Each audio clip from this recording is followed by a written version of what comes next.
மக்கள் விரோத திமுகவுக்கு மக்கள் இயக்கமான அதிமுக அடுத்தடுத்து அதிர்ச்சி வைத்தியம் கொடுத்துட்டே இருக்காங்க. நேத்து கரூர் மரணம் பத்தி கேட்டாங்க, இன்னைக்கு கிட்னிகள் ஜாக்கிரதைன்னு பேட்ஜ் குத்திட்டு வந்து சம்பவம் பண்ணிட்டாங்க. திமுகவுக்கும் ஸ்டாலின் ஐயாவுக்கும் இது எவ்வளவு பெரிய அவமானம் தெரியுமா? மக்களை பாதுகாக்க வேண்டிய ஒரு திமுக எம்எல்ஏவோட மருத்துவமனையில கிட்னி திருட்டு நடந்திருக்கு. அதை இந்த கவர்மெண்ட் கண்டும் காணாம உரிய நடவடிக்கைகளை எடுக்காம சும்மா பேருக்கு நாடகம் போட்டுட்டு இருக்கு. அதை அம்பலப்படுத்த தான் கிட்னிகள் ஜாக்கிரதைன்னு பேட்ஜ் குத்திட்டு சட்டமன்றத்துக்கு வந்தாங்க அதிமுக உறுப்பினர்கள்.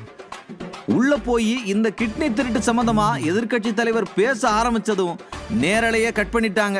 இதெல்லாம் ஜனநாயகமா? ஜனநாயகத்தை காப்பாற்ற போறோம்னு முட்டு சந்தில நின்று முழக்கம் போட்டா போதுமா?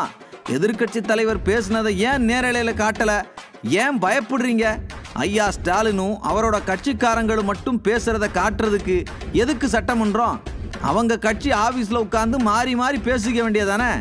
சட்டமன்றம்னு வந்தா எல்லோருக்கும் வாய்ப்பு கொடுக்கணும், எல்லோரும் பேசுறத காட்டணும்.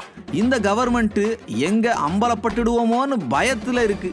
அதுதான் எதிர்க்கட்சி தலைவர் கேள்வி கேட்கறத காட்ட மாட்டேங்காங்கன்னு நான் சொல்லலப்பா, மக்கள் சொல்றாங்க. மக்கள் சொல்றதும் ஒரு வகையில நியாயம் தானே. தனியா உட்கார்ந்து வீடியோ போடும்போது தொட்டுப்பார் சீண்டிப்பார்னு வீரவசனம் பேசுற ஐயா ஸ்டாலின் சட்டமன்றம்னு வந்துட்டா எதிர்க்கட்சி தலைவர் பேசுறத காட்ட மாட்டேங்கார. சட்டமன்றத்துல நேரலைய கட் பண்ணலாம், மக்கள் மன்றத்துல எதையும் கட் பண்ண முடியாது.